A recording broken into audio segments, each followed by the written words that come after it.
the motivation, certainly of the young hackers that we are interviewing right now, seems to tend more towards that whole area of kudos. You know, some of them are hacking big databases and selling what they find for $30. So they're not doing it for the money, for example. They're doing it more for that kudos within the community, which is a big, big thing, certainly at the younger end of the marketplace.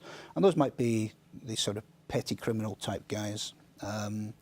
At the other end of the scale, you know, you have your nation states who are very interested in the developments of machine learning and artificial intelligence, and you know where blockchain and all these things fit into the solution moving forward. As it happens, you know, speaking to again the young hacker community now, when I ask them the question, you know, how does AI impact what you're doing now, and how concerned about it are you in the future? The answer quite often right now is it's not on their radar. They see it as the realm of governments or larger organizations and larger companies. They tend to deal with the here and now. And the answer was pretty typically, when it comes along, we'll find a way around it. We'll find a reason or a way to exploit whatever barriers that the industry tries to put in our way. And that's the game that's played. So, you know, in short, and to summarize, the motivation can be anything from disruptive to commercial.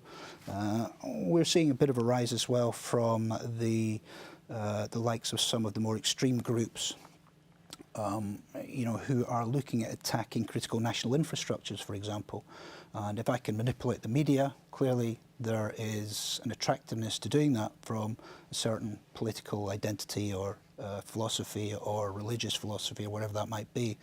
So we're definitely seeing a rise in the capability of some of those more subversive groups in terms of grooming online for, you know, subjective, subversive, coercive type purposes. So I think we do need to keep an eye on the growth there. You know, some of these groups are very, very well funded indeed. They're very motivated to do damage.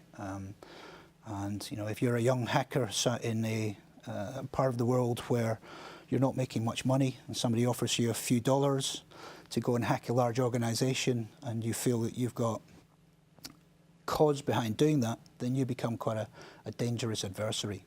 So lots of different reasons.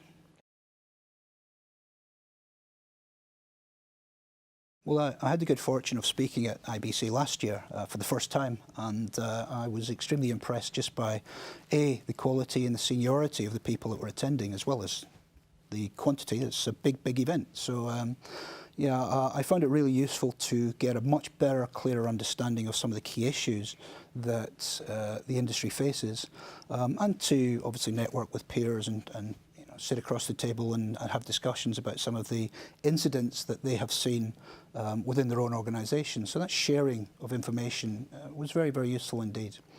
This year we've got a whole focus on cybersecurity, a whole day on it, and I'm pleased to be going along to that and participating in that piece as well. So I think that's a big step forward, that it's now, you know, a full day on the agenda means that the industry is really taking it seriously, focusing on it, and hopefully looking at resolving some of the challenges we all face in this space.